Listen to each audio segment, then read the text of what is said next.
السلام علیکم. Capital talk special کے ساتھ حامد میر آپ کی خدمت میں حاضر ہے. آج ہم گفتگو کریں گے ایک ایسی شخصیت کے ساتھ جو پچھلے 42 سال سے پاکستان کے ایٹمی پروگرام سے وابستہ ہے. جی ہاں، 42 سال. یقیناً آپ سوچ رہے ہوں گے کہ پاکستان کا ایٹمی پروگرام تو 30 سال پہلے ذوالفقار علی بھٹو کے دور میں شروع ہوا. تو یہ کون سی شخصیت ہے جو 42 سال سے پاکستان کے ایٹمی پروگرام سے وابستہ ہے؟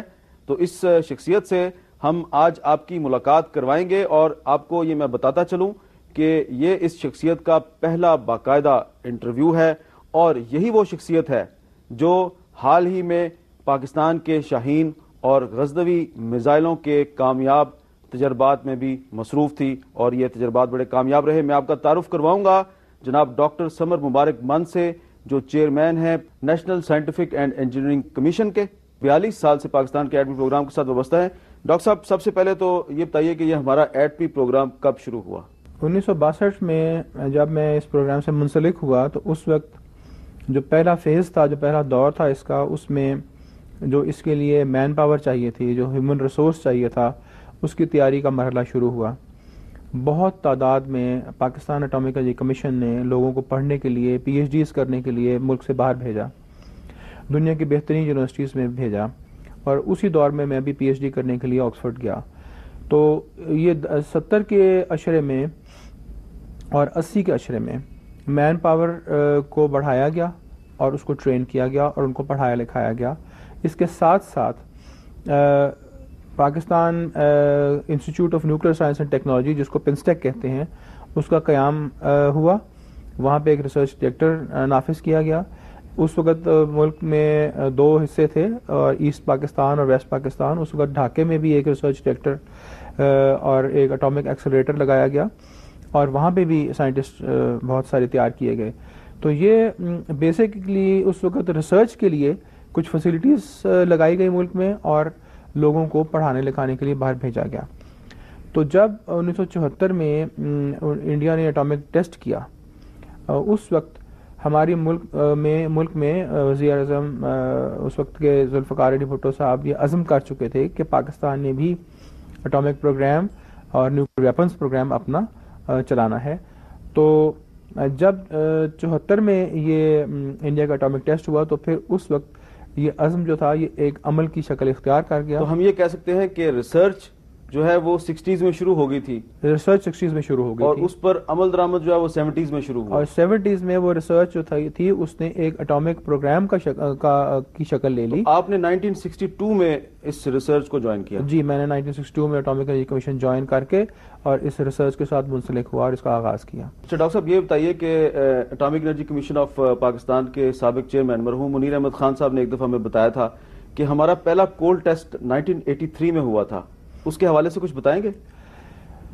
جی، یہ جب ہم 1974 میں ہمارا پروگرام شروع ہوا ہے تو اس وقت پہلے تو ہمیں ایک انفراسٹرکچر بنانا پڑا. اس میں ایک ڈیزائن ٹیم تھی بہت بڑی نیوکلیئر فزسسٹ کی، جو کہ ماشاءاللہ ابھی بھی قائم ہے اور بہت لائق ہیں، اور ہر 3-4 مہینے کے بعد اگر ضرورت ہو تو ایک نیا اٹامک بام کا ڈیزائن دے سکتے ہیں ملک کو ہماری ضرورتوں کے مطابق. پھر اس کے بعد مینوفیکچرنگ کے لیے فیسلٹیز کریٹ کی گئیں، کیونکہ جب بام ڈیزائن ہوتا ہے تو اس میں ایکسپلوسیوز کی فیسلٹیز چاہیے ہوتی ہیں، میکینیکل انجینئرنگ کی بہت الٹرا ہائی پریسیجن فیسلٹیز چاہیے ہوتی ہیں، الیکٹرانکس کے اوپر بہت زیادہ عبور حاصل ہونا چاہیے. اور ٹیسٹ جب آپ ویپن بن جائے تو ٹیسٹ کرنے کے لیے ایک بالکل مختلف ٹیکنالوجی ہے، اس پہ عبور حاصل کرنا پڑتا ہے، کیونکہ یہ ایک ایسا ایونٹ ہوتا ہے کہ آپ نے بٹن دبایا اور بام چل گیا اور وہ چند مائکرو سیکنڈ میں سارا ٹیسٹ ختم ہو جاتا ہے. تو آپ کے پاس ٹیسٹ میں یہ صلاحیت ہونی چاہیے کہ وہ 1 یا 2 مائکرو سیکنڈ کے اندر بام سے جو ییلڈ نکلی ہے، جو شعائیں نکلی ہیں، ان کو آپ صحیح طرح سے ان کو میجر کر سکیں اور ان بام کے پرفارمنس کے بارے میں کچھ اخذ کر سکیں. تو یہ سارا کچھ بھی ہو گیا، اور 1983 تک پہلا بام بھی بن گیا، کول ٹیسٹ کے لیے تیار تھا. پھر ٹیسٹ کرنے کے لیے آپ کو کچھ ٹنلز چاہیے ہوتی ہیں پہاڑوں میں، جو کہ ایک اسٹرانگ مضبوط قسم کا راک ہو، اس میں ٹنلز بنائیں تاکہ جب ٹیسٹ ہو تو پہاڑ سے باہر کوئی تابکاری نہ نکلے، تو توڑ پھوڑ نہ ہو. یہ انفراسٹرکچر بھی 5-6 سال لگے بنانے میں، سن 77 سے لے کے اور 82-83 تک یہ کام ہوا. تو جب کولڈ ٹیسٹ کے لیے ہم تیار تھے تو حکومت نے ہمیں اجازت دی. تو 1983 کے میرا خیال ہے مئی کا مہینہ تھا تو پہلا کولڈ ٹیسٹ ہوا, اور آپ یقین کریں بہت خاموشی سے ہوا. ہم کئی 100 کلومیٹر گاڑیاں کولڈ ٹیسٹ پہ بڑے بڑے ٹرکس ڈرائیو کر ڈرائیورز کے بغیر خود لے کر گئے, اور ہمارے سائنٹسٹ نے ہیوی ڈرائیونگ لائسنس لیے اور جا کے کولڈ ٹیسٹ کیا. اور کہاں پہ کیا تھا وہ کولڈ ٹیسٹ کی جگہ تو میں آپ کو نہیں بتا سکتا, لیکن اچھا وہ آپ کی نگرانی میں ہوا تھا؟ میری نگرانی میں ہوا تھا, کیونکہ ٹیسٹ ٹیم کا میں ہی لیڈر تھا اس وقت. اچھا. تو وہ جب ٹیسٹ ہوا تو اللہ تعالیٰ نے ہمیں کامیابی دی, اور یہ یقین کریں کہ جو ہمیں اس ٹیسٹ کی اس وقت خوشی ہوئی تھی وہ اس قدر زیادہ تھی کہ ہمیں اس وقت لگا کہ ہم آج ایک نیوکلیر طاقت بن گئے ہیں, لیکن ہم اس کا اظہار نہیں کر سکتے تھے کیونکہ وہ ہمیں کہا گیا تھا کہ اسے خفیہ رکھنا ہے. اچھا, آپ نے بھی یہ کہا کہ ہمارے سائنٹسٹ جو ہیں وہ اتنے باصلاحیت ہیں کہ ہر 3-4 مہینے کے بعد ایک نیا ڈیزائن تیار کر سکتے ہیں, لیکن کچھ لوگ یہ کہتے ہیں انٹرنیشنل میڈیا میں کہ پاکستان کا ایٹمی پروگرام تو مانگے تانگے کا پروگرام ہے, ایک پرزہ یہاں سے لیا ہے, دوسرا پرزہ وہاں سے لیا ہے, اور ان کا کوئی پروگرام جو ہے وہ اپنا نہیں ہے ان کا. دیکھیے پرزے تو دنیا میں ہر جگہ ملتے ہیں جی, اور وہ اس طرح کے ہوتے ہیں کہ ڈوئل یوز کے ہوتے ہیں. آپ اس کو پیسفل کسی اپلیکیشن کے لیے بھی استعمال کر سکتے ہیں. الیکٹرانک کمپوننٹس ہیں, اسے ریڈیو بھی بنا سکتے ہیں, اسے اٹامک بم میں بھی لگا سکتے ہیں. اسٹیل ہے, اس سے آپ ایک پل بھی بنا سکتے ہیں, اٹامک بم میں بھی لگا سکتے ہیں. تو یہ تو کوئی بات نہیں ہے کہ ڈوئل یوز آئٹمس جو ہیں وہ تو ہر طرح کے ملتے ہیں, ہر جگہ سے ملتے ہیں, اور آپ کو اگر ضرورت ہو تو آپ لے سکتے ہیں. اب آج کل آپ کو پتا ہے کہ انٹرنیٹ آ گیا ہے. انٹرنیٹ کو اگر آپ دیکھیں گے تو آپ کو بامز کے کافی کروڈ ڈیزائنز بھی انٹرنیٹ پہ مل جائیں گے. لیکن اگر ڈیزائنز بھی دنیا پہ اویلیبل ہیں اور اگر مٹیریلز بھی اویلیبل ہیں بلیک مارکیٹ میں, تو پھر اب تک تو دنیا میں 30-40 ملکوں کو ایٹم بم بنا لینے چاہیے تھے. کیا چیز ہے جو کہ ایک ملک کو یہ صلاحیت حاصل کرنے میں رکاوٹ پیدا کرتی ہے؟ تو ہمارا تجربہ جو ہے جو اب 40-42 سال کا ہے, وہ یہ چیز ہم اس سے کرتے ہیں کہ ہمیں تقریباً 2 جنریشنز ہو گئی ہیں اس پروگرام سے منسلک ہوئے. پہلے ہم نے مین پاور ٹرین کی, پھر ہم نے اس کام کا آغاز کیا, پھر ہم نے اس کام کا پہلا کولڈ ٹیسٹ کیا. کولڈ ٹیسٹ میں ایک ڈیزائن ایسا تھا جو کہ ہم سمجھتے تھے چل تو ضرور سکتا ہے, لیکن استعمال کہاں کریں, اتنا بڑا سائز ہوتا ہے کہ وہ میسائل میں نہیں لگ سکتا, ایئر کرافٹ میں نہیں لگ سکتا. تو ہم نے سن 83 کے بعد سن 98 تک 5-6 ڈیزائنز اور بنائے. اچھا, ان کے کولڈ ٹیسٹ کیے, ایک کٹ کولڈ ٹیسٹ نہیں, ایک سے زیادہ کولڈ ٹیسٹ کیے, ان کو کنفرم کیا کہ وہ صحیح ڈیزائن ہیں, اور پھر ان کو ظاہر ہے زیادہ تعداد میں بنا کر اپنے پاس رکھا. اور جب ہمیں موقع ملا تو ہم نے وہ سارے ڈیزائنز ٹیسٹ کیے اور سب کامیاب ہوئے 6 کے 6.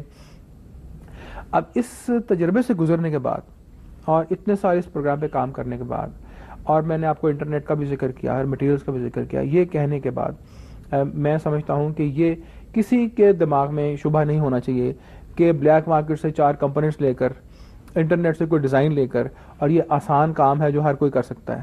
تو یہ تو نہیں کر سکتا, کیونکہ اگر یہ کر سکتے ہوتے تو بہت سے ملک کر لیتے. ہاں, 14-15 سال سے لیبیا اور ایران جو ہے وہ بلیک مارکیٹ سے پرزے خرید رہے تھے, لیکن نہیں بن سکا ان سے کچھ. یہ چیز اس بات کا ثبوت ہے کہ انہوں نے بلیک مارکیٹ سے بہت کوشش کی چیزیں لے کر یہ پروگرام کرنے کی.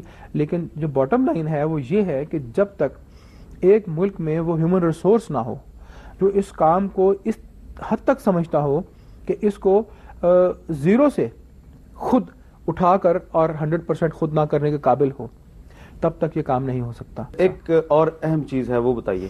جی, 28 مئی 1998 کو جو پاکستان نے ایٹمی دھماکے کیے تھے, جی, وہ کس نے کیے تھے؟ وہ اس ٹیم کو میں لیڈ کر رہا تھا. اٹامک انرجی کمیشن سے اس وقت میرا تعلق تھا, اور پاکستان اٹامک انرجی کمیشن میں میں نے 1962 سے لے کے اور 2001 تک کام کیا ہے. اور وہ ٹیم کیونکہ ایٹم بامز وہی بنتے تھے, ٹیسٹنگ کی ساری کیپیبلٹیز وہاں تھیں, ٹنل ساری اٹامک انرجی کمیشن نے بنائی تھی, سائٹ ان کی تھی. میں اس ٹیم کو لیڈ کر رہا تھا جو کہ اس وقت تک اس پروگرام کو ہر طرح سے, ہر اینگل سے دیکھتی تھی اس محکمے میں. تو نیچرل طریقہ بات یہی تھی کہ پھر پرائم منسٹر نے اس وقت کے نواز شریف صاحب نے یہ ذمہ داری مجھے سونپی, اور میں تقریباً 140 سائنسدانوں کو, ٹیکنیشینز کو, انجینئرز کو اپنے ساتھ لے کر اور چاگی گیا, اور وہاں پہ جا کے یہ ہم نے ٹیسٹ کیے. لیکن چاگی میں تو ہم نے سنا تھا کہ ڈاکٹر قدیر صاحب بھی موجود تھے. دیکھیں, ہم اٹامک ٹیسٹ جو ہے وہ کھڑے نہیں کر سکتے. چاگی میں پہلی دفعہ سن 81 میں گیا تھا. اچھا, ٹنلز میں انسٹرومنٹس لگائے، ٹنلز کو اپنی ضرورت کے مطابق تیار کیا، ایٹامک بامز ہم نے اسلام میں بنائے، کولڈ ٹیسٹ ان کے کیے، اور جس وقت ہمیں یہ کہا گیا کہ آپ نے یہ ٹیسٹ کرنے ہیں تو ہمیں صرف 6 دن کا ٹائم دیا گیا.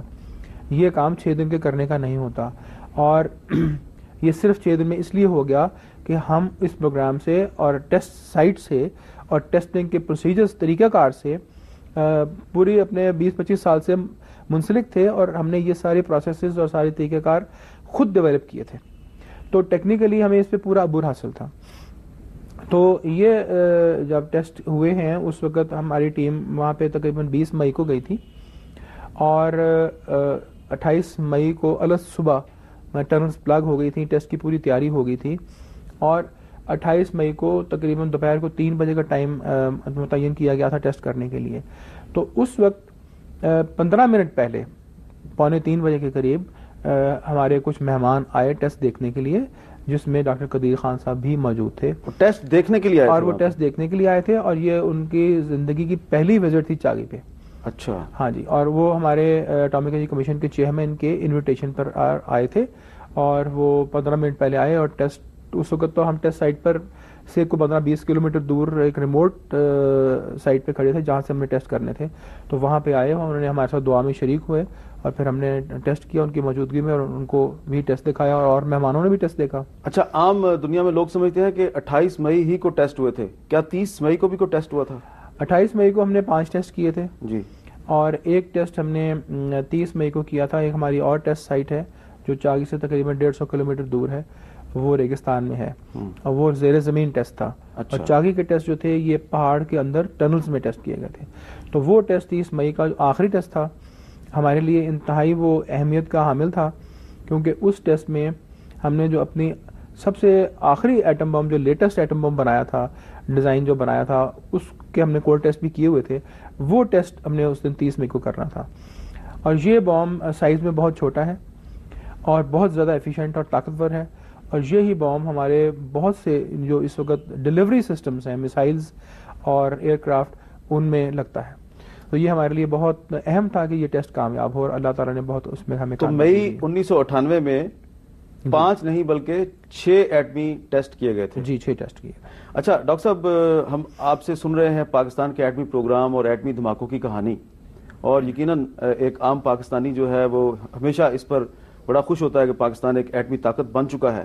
لیکن اب یہ بھی کچھ لوگ کہتے ہیں کہ پاکستان کا ایٹمی پروگرام تو رول بیک ہو گیا. دیکھیں، اگر کوئی پروگرام رول بیک ہونا ہے تو اس کے لیے 3-4 چیزوں پہ نظر رکھ لیں. اگر یہ آپ دیکھیں کہ جو سب سے پہلی بات ہے کہ جو مین پاور ہے، جو ہیومن ریسورس ہے، جو لوگ اس پہ پروگرام پہ کام کر رہے ہیں، اگر گورنمنٹ چاہے اسے رول بیک کرنا تو پہلا کام یہ کرے گی کہ اس ٹیم کو توڑ دے گی. ایک تاثر یہ ہوتا ہے ہمارے ملک میں اکثر، وہ تاثر ہے، شاید ہم اس برِ صغیر میں رہتے ہیں، وہ بت پرستی کا تاثر ہے. ہم ہر کام کے ساتھ ایک فرد واحد کو ایسوسیٹ کرتے ہیں، اس کو سمجھتے ہیں کہ یہ ہمارا ہیرو ہے، اس واحد شخص کی وجہ سے یہ کام ہو رہا ہے. اور اس سوچ کا نقص یہ ہوتا ہے، اس میں ایک نقص بہت بڑا ہے کہ اگر کسی وجہ سے آپ اس ہیرو کو ہٹا دیں منظر عام سے، تو عام فہم لوگ یہ سمجھیں گے کہ پروگرام بند ہو گیا. تو رول بیک کا تاثر تو فوراً ہو جائے گا اگر ایک فرد واحد سے کی ذات سے آپ اس پورے پروگرام کی کامیابی کو منسلک کریں. میں آپ کو یہ چیز بڑی وضاحت سے آج بتانا چاہتا ہوں کہ اٹامک پروگرام میں، نیوکلیر ٹیکنالوجی میں، ایک ایٹم بم بنانے میں عام میں الفاظ استعمال کرتا ہوں، تقریباً 15 سے 20 ٹیکنالوجیز استعمال ہوتی ہیں، جس میں یورینیم کی ایکسپلوریشن ہے، یورینیم کی مائننگ ہے، یورینیم کی ریفائننگ ہے. مطلب مٹی میں سے آپ نے یورینیم ریفائن کر کے نکالنا ہے، اس کو گیس بنانا ہے، پھر اس کی انریچمنٹ ہے، پھر اس کے بعد اس کو میٹل میں دوبارہ تبدیل کرنا ہے، پھر اس کو مشین کرنا ہے، پھر ایکسپلوسیوز کو مشین کر کے اور ایک پوری اٹامک بام کی شکل بنانی ہے. اس کے اندر اور بہت سی چیزیں ہیں جن کی میں ڈیٹیل میں نہیں جانا چاہتا، وہ چیزیں استعمال ہوتی ہیں، وہ بنتی ہیں، ڈیزائن ہوتی ہیں، جس میں بہت سارے نیوکلیر سائنٹسٹ، نیوکلیر فزسسٹ کی ایک ٹیم منسلک ہوتی ہے. اور اس کے بعد پھر ایک ٹیسٹ ٹیم ہے، جب بام بن جائے تو اس کو ٹیسٹ کرنا ہوتا ہے. ٹیسٹ کا میں نے آپ کو بتایا کہ 1 مائکرو سیکنڈ میں آپ نے پورا ڈیٹا لینا ہے کہ بام کیسے پرفارم کر رہا ہے. ٹنلز بنانی ہیں جو کہ جو جیو سائنٹسٹ کا کام ہے. پھر اس کے بعد اس بام کو اگر آپ نے ایک ڈیلیوریبل ویپن میں کنورٹ کرنا ہے، یہ جو ڈیوائس ہے نا زمین پہ رکھ کے تارے جوڑ کے چلا دی، لیکن اس کو اگر ڈیلیور کرنا ہے ایک میسائل پہ یا ایک aircraft fighter aircraft سے، تو اس کے ساتھ بہت سے اور لوازمات لگتے ہیں، ریڈارز لگتے ہیں، الیکٹرانکس لگتی ہے، کمپیوٹرز لگتے ہیں. تو یہ سارے سسٹمز انٹیکٹ ہیں، یہ سارا کچھ انٹیگریٹ ہوتا ہے تو تب جا کے یہ ڈیلیوریبل ویپن بنتا ہے. اب یہ 15-20 جو ٹیکنالوجیز ہیں، ہر ٹیکنالوجی میں ہمارے پاس ایک انٹرنیشنل ریپیوٹ کا، ایک انٹرنیشنل ایمیننس کا، ایک انٹرنیشنل لیول کا ایک سائنٹسٹ ہے جو اس ٹیم کو لیڈ کر رہا ہے. اس کے نیچے 600 700 800 1000 بندہ کام کر رہا ہے جو مڈل لیول، لوور لیول اور ٹیکنیشین لیول کے لوگ ہیں. اسی طرح سے میسائل پروگرام لے لیں، میسائلز میں اٹامک بام سے بھی زیادہ ٹیکنالوجیز انوالوڈ ہیں. تو اس میں تفصیل میں جاؤں تو بہت ٹائم لگ جائے گا، لیکن وہاں پہ بھی 15-20 لوگ اس لیول کے ہیں، گائیڈنس کے ہیں، کنٹرول کے ہیں، ایروڈائنامکس کے ہیں، ایبلیٹو ٹیکنالوجی کے ہیں، راکٹ موٹر بنانے کے ہیں، ڈیزائن کرنے کے ہیں. تو آپ یہ کہنا چاہ رہے ہیں کہ یہ تمام لوگ اپنی جگہ موجود ہیں؟ سب لوگ جو 30-40 لوگ ہیں انٹرنیشنل لیول کے، بالکل ٹاپ لیول کے، یہ ہمارے پاس موجود ہیں. ہماری ٹیم اور اپنا کام جاری رکھے ہوئے ہیں. ڈاکٹر صاحب ہماری گفتگو کا سلسلہ جاری ہے. آپ گفتگو سن رہے ہیں ڈاکٹر سمر مبارک بند کی، تاریخی گفتگو ہے، بہت سی نئی باتیں وہ آپ کو بتا رہے ہیں. اب ہم لیتے ہیں ایک بریک اور بریک کے بعد دوبارہ ملتے ہیں.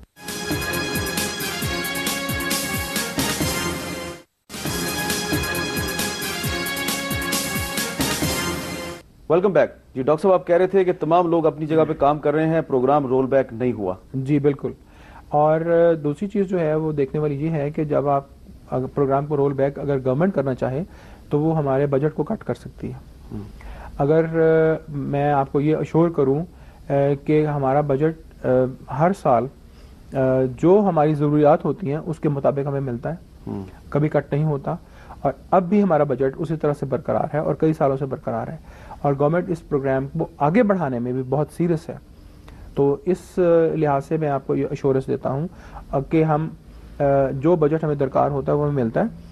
ہم اسے بڑی ذمہ داری سے خرچ کرتے ہیں، ہمارے اوپر بڑے چیکس اینڈ بیلنسز ہوتے ہیں، ہمارا آڈٹ ریگولرلی ہوتا ہے، اور ہمارے پاس ماشاءاللہ لوگ سائنٹسٹ ہیں سارے، بہت ایمانداری سے کام کرتے ہیں. تو بجٹ کی بھی ہمیں کوئی پرابلم نہیں ہے. تیسری چیز جو دیکھنے والی ہوتی ہے وہ یہ ہوتا ہے کہ آپ کو ٹیکنیکل ٹارگٹس ملتے رہیں. گورنمنٹ آپ کو ٹیکنیکل ٹارگٹس دیتی رہے کہ آپ نے کیا کام کرنا ہے. اگر آپ کو انسان لوگ بھی موجود ہوں، پیسہ بھی ملے اور آپ کو کام نہ دیا جائے کرنے کو، تو پھر بھی رول بیک ہو سکتا ہے. تو آپ یہ نوٹ کیجئے کہ پہلے ہم نے غزنوی بنائی، پھر ہم نے اس کا ٹیسٹ کیا، پھر ہم نے شاہین 1 ورژن 1 کا ٹیسٹ کیا 1999 میں، پھر شاہین 1 ورژن 2 ہم نے ڈیولپ کی جس کی رینج اس سے زیادہ تھی، وہ ہم نے اکتوبر 2002 میں اس کے 2 ٹیسٹ کیے. پھر ہم نے شاہین 1 ورژن 2 کے اکتوبر 2003 میں 2 ٹیسٹ کیے. اس سے پہلے ہم نے مئی 2002 میں غوری کا ٹیسٹ کیا، عبدالی کا ٹیسٹ کیا. اچھا، پچھلے سال ہم نے شاہین کی میسائلز اور موبائل لانچز ڈیلیور کیے پاکستان آرمی کو، اور ان کی پوری ایک ریجیمنٹ جو تھی، بیٹری جو تھی، وہ ہم نے اکوپ کی. ابھی ہم نے غزنوی کی پوری میسائلز کی لانچرز اور پوری میسائل بیٹری ایک دے کر آرمی کو پھر اکوپ کیا دوبارہ. اس سے کیا اخذ ہوتا ہے؟ اس سے اخذ یہ ہوتا ہے کہ میسائلز کی نئی میسائلز کی، اور اب شاہین 2 کا ٹیسٹ بھی ہوا ہے، تو نئی میسائلز بن رہی ہیں، ان کے نئے ورژنز بن رہی ہیں. ان کی ایکوریسی، جب ہم نے شاہین 1 پہلی دفعہ فائر کی تھی تو ایکوریسی کچھ اور تھی، اور اب ایکوریسی ہماری 90 میٹر سے بھی کم ہے. اچھا، تو یہاں تک ہماری غزنوی کی ایکوریسی 58 میٹر ہے. تو جب ہماری ایکوریسیز بھی ساتھ ساتھ امپروو ہو رئی ہیں. یہ ذرا بتائیں گے یہ 58 میٹرز اور 90 میٹرز ایکوریسی کیا ہوتی ہے؟ دیکھیں، اب شاہین کی اس وقت ایکوریسی فل رینج 700 کلومیٹر ہے. اچھا، 700 کلومیٹر کا سفر طے کر کے ہم نے پچھلے ٹیسٹ میں پہلے سے ایک زمین پر جھنڈا لگا دیا، نشان لگا دیا، وہاں پہ نیوٹرل آبزرورز، تھرڈ امپائر بٹھا دیا کہ آپ خود دیکھ کر بتائیں کہ میسائل کہاں پہ گرتی ہے. اور ہم نے میسائل فائر کی 700 کلومیٹر دور سے، اور میسائل جا کر ٹارگٹس کے 90 میٹر کے اندر لگی. اچھا، اب ہمارے بہت سے ذمہ دار کالم نگار بعض غیر ملکی اخبارات میں شائع ہونے والی رپورٹوں کی بنیاد پر یہ لکھ رہے ہیں کہ پاکستان کا میزائل پروگرام جو ہے اس کو رول بیک کر دیا گیا ہے. ان میزائلوں پر کچھ امریکی کوڈ لگا دیے گئے ہیں، اور وہ کوڈ صرف امریکیوں کو پتا ہوں گے، ہمیں نہیں پتا ہوں گے، اور ہم نے میزائل چلانا ہوگا تو امریکہ سے کوڈ پوچھیں گے تو پھر میزائل چلے گا. دیکھیں، بات یہ ہے کہ اگر ہم میسائلز جیسی کمپلیکیٹڈ چیز یا نیوکلیر ویپنز جیسی مشکل چیز بنا سکتے ہیں تو ہم ان کی حفاظت کرنا بھی خوب جانتے ہیں. یہ کوڈز ہمیں کہیں سے لینے کی ضرورت نہیں ہے. کوڈز جو ہیں دیکھیں ہمارے پاس ایک national command and control authority ہے. نیشنل کمانڈ اتھارٹی جو ہے اس کا ایک کمانڈ اینڈ کنٹرول ونگ ہے جو کہ جتنے ہمارے نیوکلیر ویپنز ہیں, ہماری میسائلز ہیں, ان کو کنٹرول کرتا ہے. تو کنٹرول کا جو نظام ہے وہ دنیا کا جو بہت سب سے زیادہ اس وقت ایڈوانس نظام ہے وہ ہم نے اپنایا ہوا ہے. اور اس نظام کا یہ ایک بہت اہم حصہ ہے کہ آپ کے جتنے ویپنز ہیں ان میں سیکرٹ کوڈز لگے ہوں تاکہ ویپن جو ہے وہ جب اس کو چلانے کی ضرورت پڑے تو اس وقت جو شخص چلا رہا ہے اس کو کوڈ دیا جاتا ہے, اس وقت چند لمحے پہلے دیا جاتا ہے, اور وہ کوڈ اس میں جب وہ کمپیوٹر سے فیڈ کرتا ہے تو پھر وہ ویپن آرم ہوتا ہے اور اسی صورت میں وہ ویپن چل سکتا ہے. تو یہ کوڈز ہم نے خود بنائے ہوئے ہیں. ویپنز جس وقت مینوفیکچر ہوتے ہیں یہ اس وقت ان میں لگائے جاتے ہیں, یہ بعد میں ان میں نصب نہیں کیے جا سکتے. یہ کوڈز ہماری کمانڈ اتھارٹی کو پتہ ہے کہ وہ کیا ہیں اور یہ بہت محفوظ ہیں. اچھا, یہ ایک بڑی اہم بات بتائی, یہ کوڈ جو ہے ویپن بننے کے بعد اس میں فٹ نہیں ہو سکتے, یہ مینوفیکچرنگ کے وقت فٹ ہوتے ہیں. اچھا, اور یہ جس وقت ہم بناتے ہیں اس وقت ہم اس میں لگا دیتے ہیں. تو یہ ایسی چیز نہیں ہے کہ کوئی ویپن اٹھا کر لے جائے اور جا کر اس کو جو مرضی کوئی چلا لے. یہ ویپن اس طرح سے نہیں چل سکتے. ان کی سیفٹی بہت زیادہ اہمیت کی حامل ہوتی ہے اور یہ بناتے وقت ہم اس کا خاص خیال رکھتے ہیں. اچھا, آپ نے کہا کہ آپ ان ویپنز کی حفاظت کرنا بھی خوب جانتے ہیں. بالکل جانتے ہیں. سیمور ہرش ہیں, ایک معروف امریکی صحافی ہیں, کئی کتابیں لکھی ہیں. نیو یارکر میگزین میں ان کے ریسرچ آرٹیکلز شائع ہوتے ہیں. پچھلے دنوں وہ پاکستان آئے ہوئے تھے. یہاں پر انہوں نے لوگوں سے کہا کہ پاکستان کے جو ایٹمی اثاثے ہیں, ایٹامک ایسٹس, بڑے غیر محفوظ ہیں. اگر پاکستان میں انتہا پسند کسی وقت بغاوت کر دیں یا وہ حکومت کے خلاف اعلان جنگ کر دیں تو وہ یہ ایٹمی میزائل یا ایٹمی ہتھیار چھین کر کہیں اور لے جا سکتے ہیں. کیا ایسا ہو سکتا ہے؟ نہیں, ایسی بات نہیں ہے. تو بالکل ہی ایک پاپولر سٹوری بنانے والی بات ہے. اس طرح سے یہ نہیں ہوتا. یہ بہت سیریس سنجیدہ مسئلہ ہے. میں آپ کو ویپن یہاں پہ سڑک پہ رکھ دیتا ہوں, آپ 10 مہینے پڑے رکھیں اس کو, اور میں یہ گارنٹی کرتا ہوں کہ اسے نہ کوئی چلا سکتا ہے اور نہ اس کو استعمال کر سکتا ہے اور نہ اس سے کوئی ڈسٹرکشن کر سکتا ہے. یہ ویپن اس طرح کے نہیں ہوتے. یہ کس طرح, یہ کیسے ممکن ہے ڈاکٹر صاحب؟ ویپن آپ سڑک پہ رکھ دیں گے تو میں اس میں ایک خود کو حملہ آور بٹھا کے اور اسے ایک ٹرک دوں گا بڑا سا, وہ جا کے اس کو ٹکر مار دے گا. نہیں, تو وہ ویپن کو توڑ دے گا لیکن ویپن ٹوٹ جائے گا, ویپن چلے گا تو نہیں.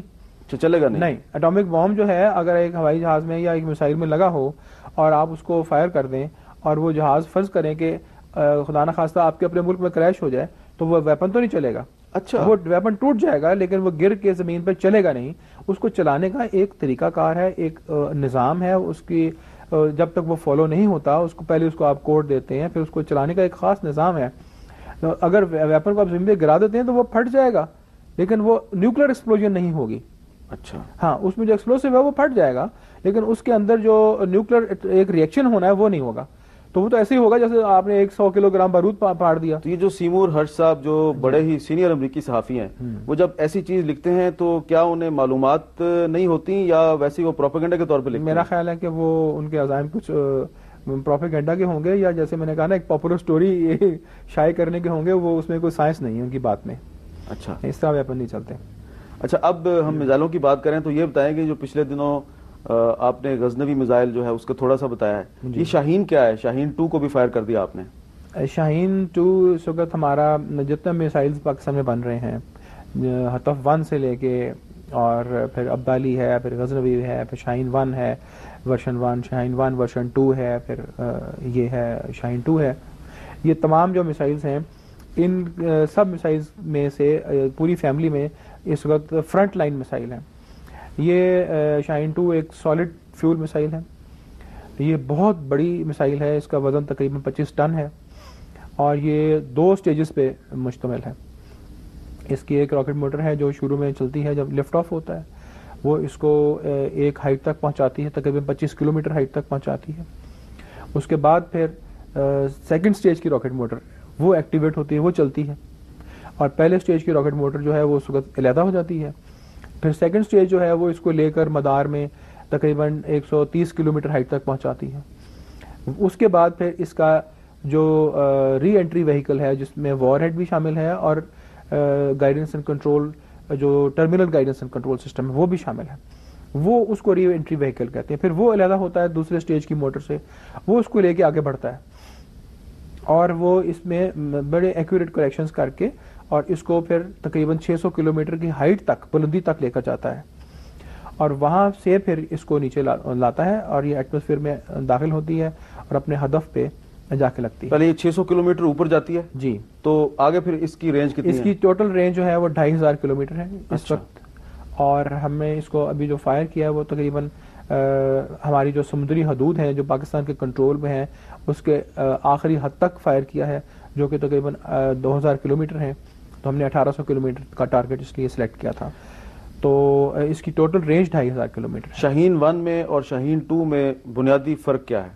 شاہین 1 کی رینج 700 کلومیٹر ہے اور اس کا جو ڈائی میٹر ہے وہ 1 میٹر ہے. شاہین 2 کی رینج اور شاہین 1 کی جو لمبائی ہے وہ بھی تقریباً 11 میٹر ہے. شاہین 2 جو ہے اس کی رینج 2500 کلومیٹر ہے, اس کا ڈائی میٹر 1.4 میٹر ہے اور اس کی جو لمبائی ہے وہ 17.5 میٹر ہے اور یہ 25 ٹن کی میسائل ہے. ابھی آپ تھوڑی دیر پہلے بتا رہے تھے کہ شاہین 1 کا آپ نے پہلا تجربہ 1999 میں کیا, جی, پھر 2002 میں کیا, جی, پھر 2003 میں کیا اکتوبر میں. ہاں جی. تو یہ شاہین 1 کا آپ نے بار بار تجربہ کیوں کیا؟ ہاں, یہ دیکھیں جب میسائلز کی پروڈکشن ہوتی ہے, کیونکہ یہ ماشاءاللہ میسائلز ماس پروڈکشن میں ہیں اور ظاہر ہے کہ ماس پروڈکشن میں اس لیے ہے کہ آرمی کو ہم دے بھی رہے ہیں, آپ وہ بھی دیکھ چکے ہیں. تو ماس کیونکہ پروڈکشن میں ہے تو اس کا ایک طریقہ کار ہوتا ہے کوالیفیکیشن کا, کہ آپ ایک بیچ بناتے ہیں میسائلز کا اور ہر بیچ میں سے آپ ایک میسائل اٹھا کر فائر کرتے ہیں. تو وہ میسائل اگر اپنے پرفارمنس کے مطابق, اپنے اسپیسیفیکیشنز کے مطابق ٹھیک طرح سے کوالیفائی کر جائے تو پھر یہ کہا جاتا ہے کہ بیچ پورا کوالیفائی کر گیا. اچھا ڈاکٹر صاحب, اب ہم بات کرتے ہیں تھوڑی پرولیفریشن پر. جی جی, یہ میرے پاس ایک 4 سال پہلے کا اشتہار ہے, پاکستان کے انگریزی اخبارات میں شائع ہوا تھا اور اس وقت آپ ایٹامک انرجی کمیشن میں تھے. اشتہار منسٹری آف کامرس کی طرف سے ہے لیکن ایٹامک انرجی کمیشن کا بھی اس میں ذکر ہے اور یہ اشتہار جو ہے یہ کہہ رہا ہے کہ ایک لسٹ ہے جس میں انریچڈ یورینیم بھی شامل ہے اور یہ اشتہار کہہ رہا ہے کہ یہ پاکستان انریچڈ یورینیم سمیت بہت سا ایٹمی مواد فروخت کرنے کے لیے تیار ہے. تو اس وقت آپ ایٹامک انرجی کمیشن میں تھے اور اسی اشتہار کی بنیاد پر اپوزیشن کی ایک لیڈر بے نظیر بھٹو صاحبہ مختلف مغربی ممالک میں یہ دعویٰ کر رہی ہیں کہ جنرل پرویز مشرف کے دور میں پرولیفریشن شروع ہوئی. تو اس کا آپ جواب دینا پسند کریں گے؟ میں ضرور اس کی وضاحت کرنا چاہتا ہوں. جی دیکھیں, یہ جو اشتہار ہے یہ ایک اپلیکیشن فارم کا اشتہار ہے جو منسٹری آف کامرس نے اخبار میں دیا. اس اپلیکیشن فارم کو اگر آپ دیکھیں, دنیا کے جتنے بھی ممالک ہیں جو کہ نیوکلیر مٹیریلز بناتے ہیں یا ایسے ڈوول یوز آئٹمز بناتے ہیں جو کہ نیوکلیر پروگرام میں بھی استعمال ہو سکیں اور پیسفل ان کی استعمال بھی ہو, وہ تمام ممالک اپنے سامان کو, اپنے ایسے کمپوننٹس کو, اپنے ایسے مٹیریلز کو کنٹرول کرنے کے لیے کہ وہ غلط ہاتھوں میں نہ چلے جائیں ایکسپورٹ ہو کر, وہ یہ فارم وہاں پہ بھی اویلیبل ہوتا ہے.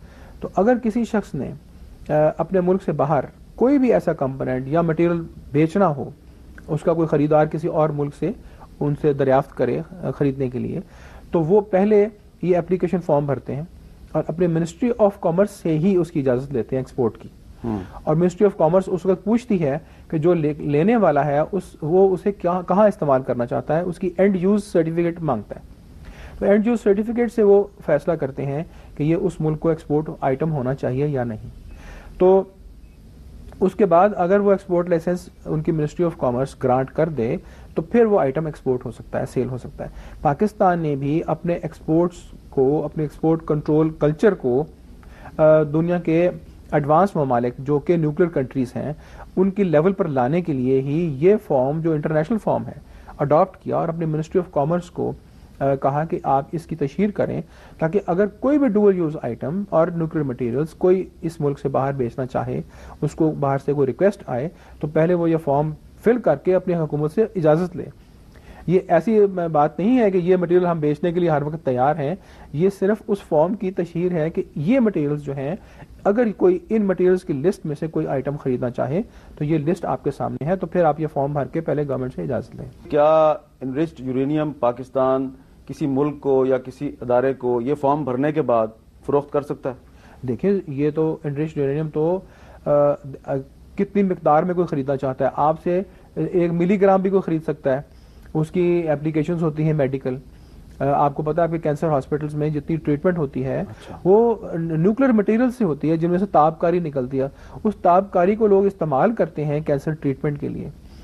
اسی طرح سے بہت سارے نیوکلیر ریسرچ کا کام ہوتا ہے یونیورسٹیز میں, اسٹوڈنٹس پڑھتے ہیں, وہ یہ مٹیریل چھوٹی چھوٹی کوانٹٹیز میں 1 گرام بھی نہیں, 1 گرام کا 1000واں حصہ لے کر اور اسٹوڈنٹس ان کی پراپرٹیز چیک کرتے ہیں کہ بھی یہ مٹیریل جو ہے یہ اس میں سے کون سی شعاعیں نکلتی ہیں, کیا ان کی انرجی ہوتی ہے.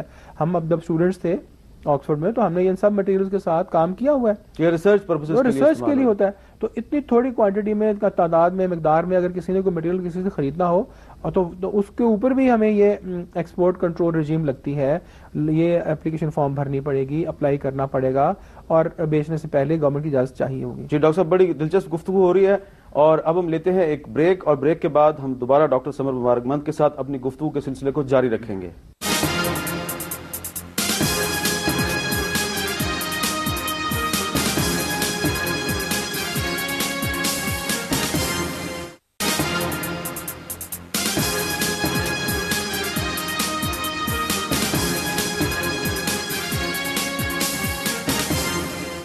Welcome back. ڈاکٹر صاحب, پرولیفریشن پہ بات ہم کر رہے ہیں. جی جی.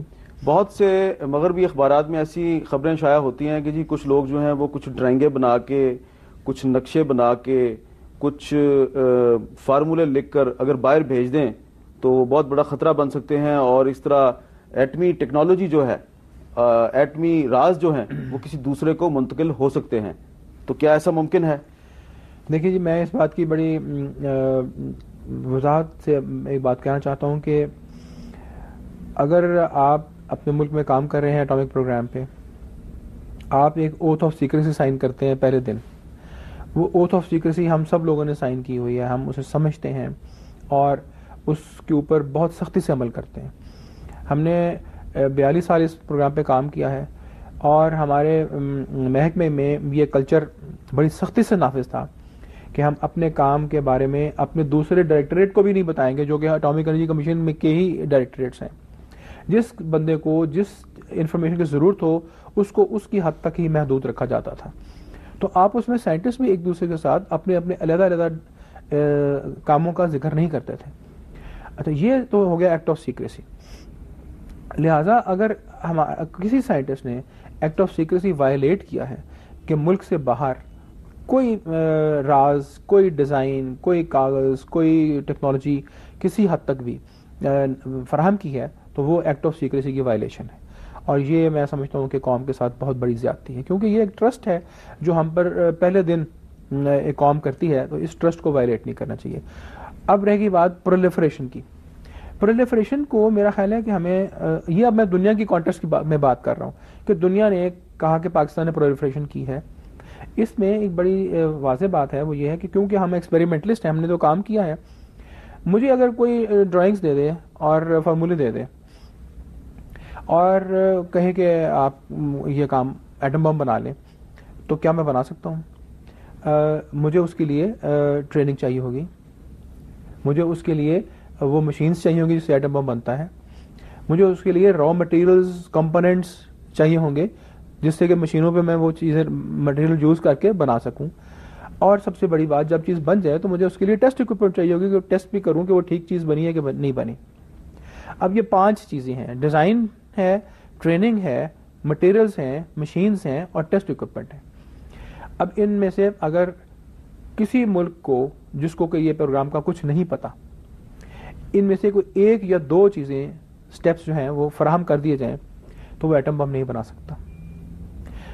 جب تک کہ اس کے پاس وہ ہیومن ریسورس نہ ہو جو اس پروگرام کو شروع سے لے کے آخر تک خود کرنے کی صلاحیت نہ رکھتا ہو.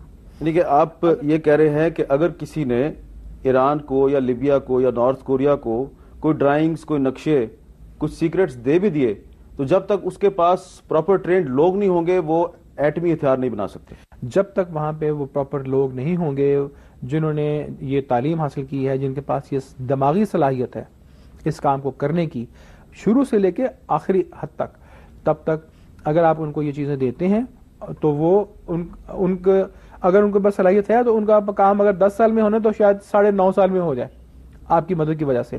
لیکن اگر صلاحیت نہیں ہے تو وہ کبھی نہیں کر سکیں گے. اور اس بات کا ثبوت آپ کے پاس ہے کہ 14 سال ہو گئے ڈرائنگ لیے ہوئے لوگوں کو, تو ابھی تک تو کچھ نہیں ہوا.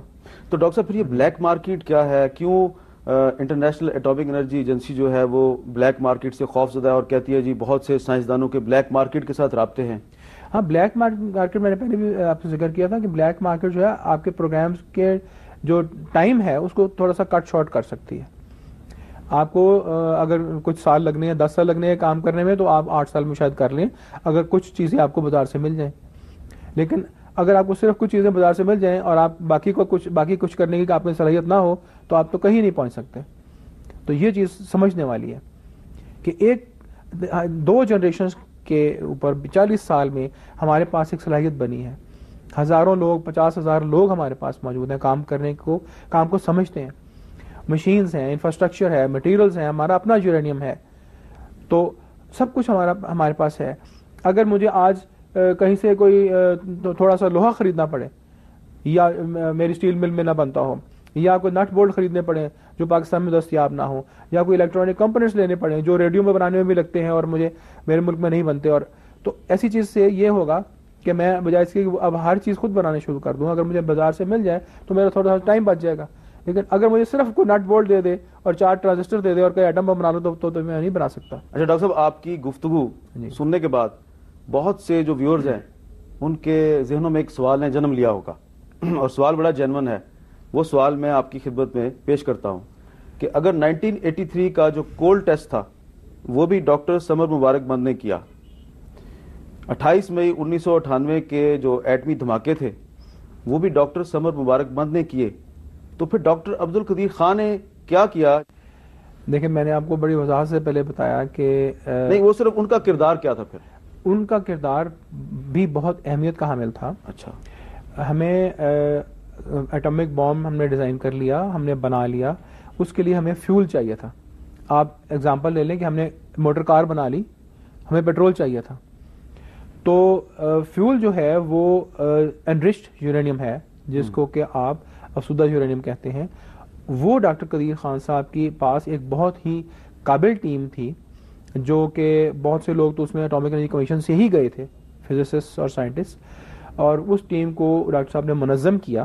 وہ اس کے منتظم تھے, اس کے ایڈمنسٹریٹر تھے, اور اس ٹیم نے کہوٹے میں وہ فیسلٹیز ڈیولپ کی, بنائیں اور لگائیں جس میں کہ یورینیم کی انریچمنٹ ہو سکتی ہے. تو یہ جو 15-20 کڑیاں ہیں ایک ایٹامک بام بنانے کی, اس میں سے ایک یہ بہت اہم کڑی ہے کہ ایٹامک بام کے لیے فیول تیار کیا جائے جو کہ انرچڈ یورینیم ہوتا ہے. تو یورینیم بھی ایٹامک انرجی کمیشن میں ہی دریافت ہوتا ہے, ریفائن ہوتا ہے, گیس کی شکل میں بنتا ہے اور پھر کہوٹے جاتا ہے.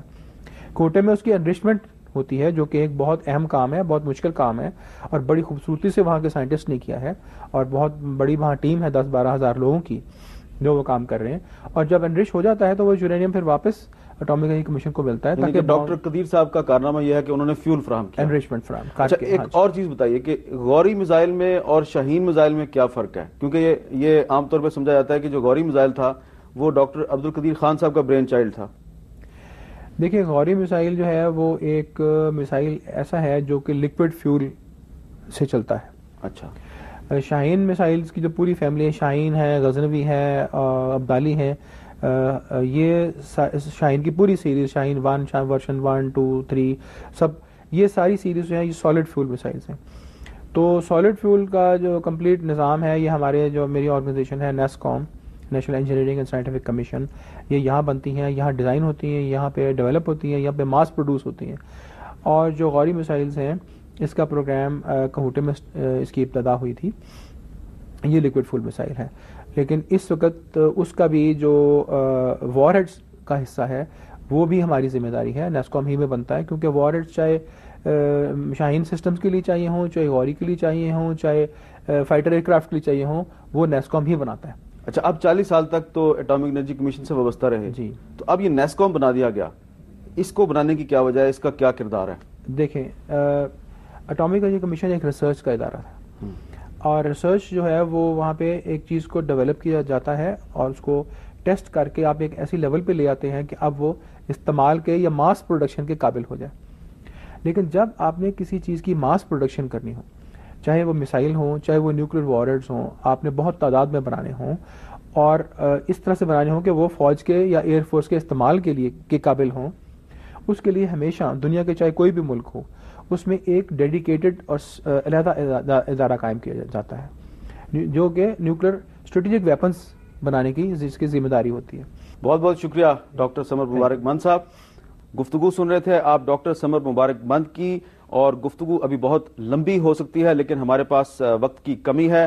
ڈاکٹر سمر مبارک مند نے آپ کو بتایا کہ شاہین 1 اور شاہین 2 میزائل میں کیا فرق ہے. اس کے علاوہ انہوں نے آپ کو یہ بھی بتایا کہ یہ جو پروپیگنڈا ہے کہ پاکستان کا ایٹمی پروگرام رول بیک کر دیا گیا, پاکستان کے میزائلوں پر امریکی کوڈ لگا دیے گئے, یہ سب پروپیگنڈا غلط ہے. انہوں نے بہت سے دلائل پیش کیے, بہت سی نئی چیزیں آپ کو بتائیں جن سے یقیناً آپ کی معلومات میں بہت اضافہ ہوا ہوگا اور آپ کی بہت سی غلط فہمیاں بھی یقیناً دور ہو گئی ہوں گی.